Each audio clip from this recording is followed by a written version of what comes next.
Hello everyone, welcome back to Archive Esoterica. Today I'll be reading SCP-010, Object Class Safe, Special Containment Procedures. The objects comprising SCP-010 are to be kept in numbered locked boxes at Site-19.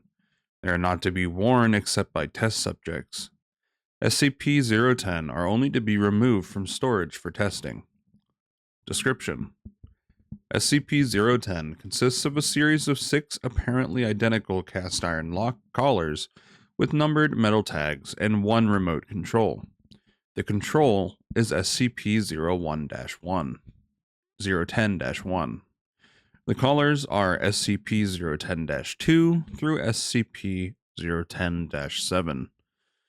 The collars contain intricate electronic components and are powered by small 5mm diameter, 2mm thick, 100-volt batteries. These batteries are rechargeable. The remote is a heavy black box resembling an old-style handheld radio transmitter/receiver with a primitive blue-white cathode ray screen and a series of more than 100 unlabeled buttons, as well as a frequency tuner. Through trial and error, the frequencies of all 6 currently found lockers have been discovered. A label in Russian is stamped into the metal along with a logo consisting of workers building a pyramid.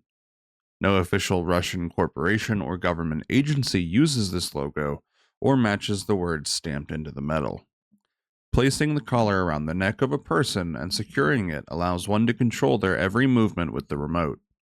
It is also capable of producing an adrenal response and activating or deactivating sympathetic nervous systems. The most abnormal feature of the collars is the effect that they have on the body morphology. They allow the user of the remote to reconfigure the shape of the victim to an extent that is apparently only limited by the knowledge of the programming language of the remote. Addendum 010-1 History: SCP-010 was discovered in the basement of a lone man in the Midwestern United States after a local disappearance was connected to him. When the police raided the man's house, they found SCP-010 as well as several dead bodies. One of the bodies was identified to be the man. The others were several other missing persons. Cause of death seemed to be mass suicide. However, there were signs of significant struggle first.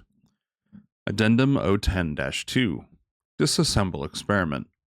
Test 1. SCP-010-2 taken apart, piecewise.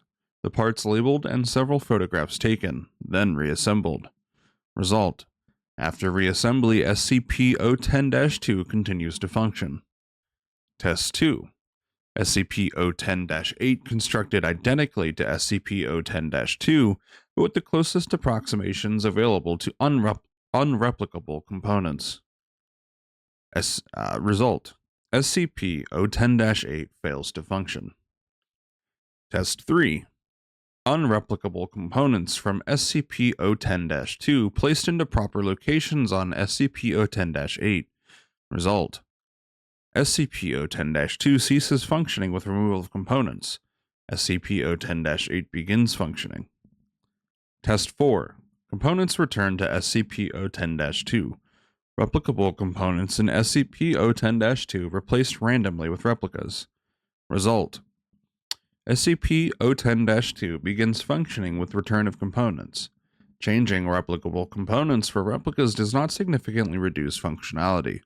Replacement of a damaged transistor, decreased time from transmission to effect of SCP-010-2 response to commands entered in the remote by 12%. Addendum 010-3 SCP-010 has been demonstrated to work more effectively in creating unskilled labor than for any other task. The logo is apt. Dr. Redacted.